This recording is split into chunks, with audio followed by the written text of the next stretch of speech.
وبہ نستعین وہو خیر المعین الحمدللہ رب العالمین والصلاة والسلام علی رسولہ الکریم وآلہ الطاہرین واصحابہ المنتخبین۔ آج کا موضوع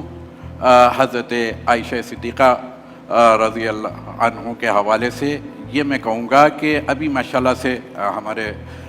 مظفر شاہ صاحب نے اور علماء کرام نے ایک بہت خوبصورت ان کا وہ جو ان کی زندگی کے ادوار تھے اور ان کی زندگی کا طریقہ کار رہا،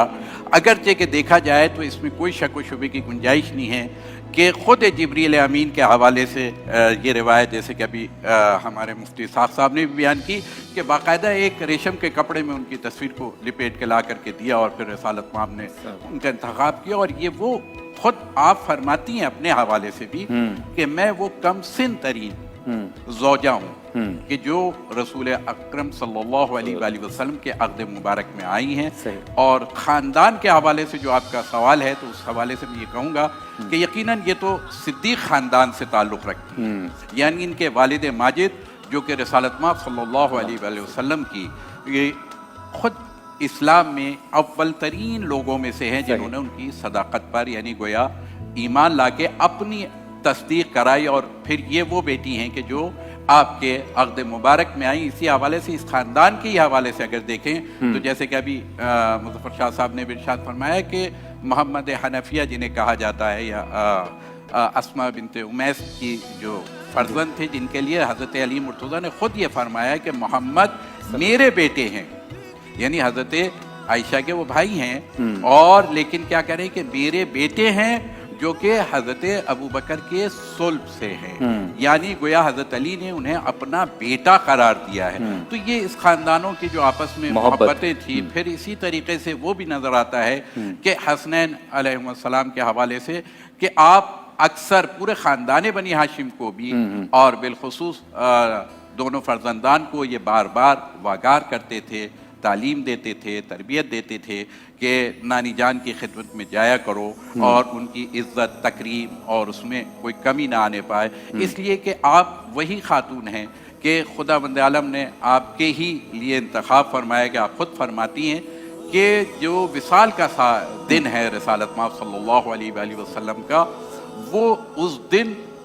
وہ دن تھا کہ جو رسالت مآب کا حضرت عائشہ صدیقہ کے حجرے کا تھا، یعنی گویا وصال کے دن میرے حجرے میں بھی تھے، میری آغوش میں اس وقت سر تھا، بلکہ میرے ہی حجرے کا انتخاب کیا گیا کہ اب رسالت مآب قیامت تک جو ہے جس حجرے میں رہیں گے وہ حجرہ آپ ہی کا حجرہ قرار پایا، اور آپ کی شخصیت جیسے جیسے وقت گزرتا گیا آپ کی گریہ زاری میں بہت زیادہ دیکھا گیا، تاریخ میں ملا کہ بہت زیادہ گریہ ازاری کرتی تھی، بہت زیادہ مصلے پہ بیٹھا کرتی تھی، چاش کے وقت سے اگر مصلے پہ بیٹھا کرتی تھی تو پھر وہ مصلے کو ظہر کا وقت ہو جاتا تھا، لیکن کیا ہے وہ مصلہ نہیں چھوڑتی تھی، روزوں کی کثرت ہوا کرتی تھی، حتیٰ کہ ایک موقع پر 70,000 دینار بھی لائے گئے اور صدقہ کرنے کے لیے تو انہوں نے بانٹنا شروع کیا اور شام ہو گئی، سب بانٹ دیا، کچھ بھی نہیں بچا۔ تو پھر ان کی کنیز نے کہا بھی کہ اگر اس میں سے ہم کچھ گوشت کے لیے تھوڑا سا رکھ لیتے، تو انہوں نے اشارہ فرمایا کہ ہاں اگر تم پہلے کہتی تو میں اس میں سے کچھ بچا لیتی کہ افطار کے لیے، یعنی گویا وہ سادگی اور وہ